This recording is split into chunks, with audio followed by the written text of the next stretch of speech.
Xəzərin sahilindən doğan səs, Bakı qalası arxamızda biz. Göyağ rənglər dalğa tək, Səbail gəlir qorxu bilməz heç. Bu şəhər bizim, bu yol bizim, meydanda ürək, inan bizim. Səbail, Səbail, göy ordumuz gəlir irəli.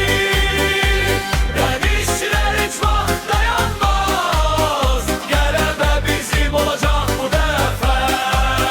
Səbail, Səbail, göy ordumuz gəlir irəli. Dənizçilər heç vaxt dayanmaz, qələbə bizim olacaq bu dəfə.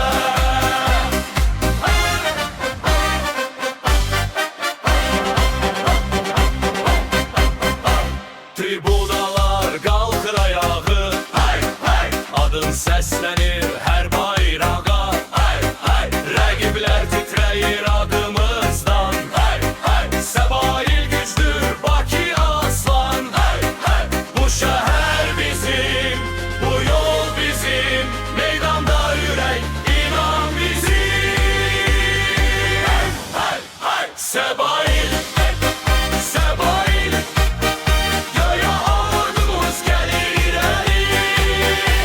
Dənizçilər heç vaxt dayanmaz, qələbə bizim olacaq bu dəfə.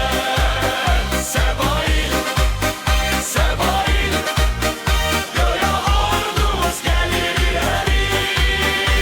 Dənizçilər heç vaxt dayanmaz, qələbə bizim olacaq bu dəfə.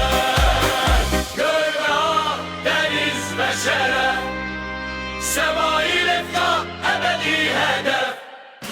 Vay, hey, Səbail, Səbail, göy ordumuz gəlir irəli.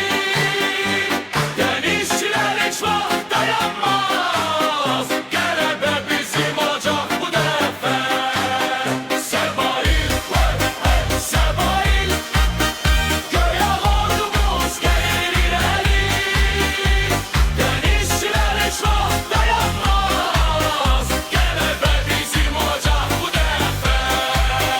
Səbail, Səbail.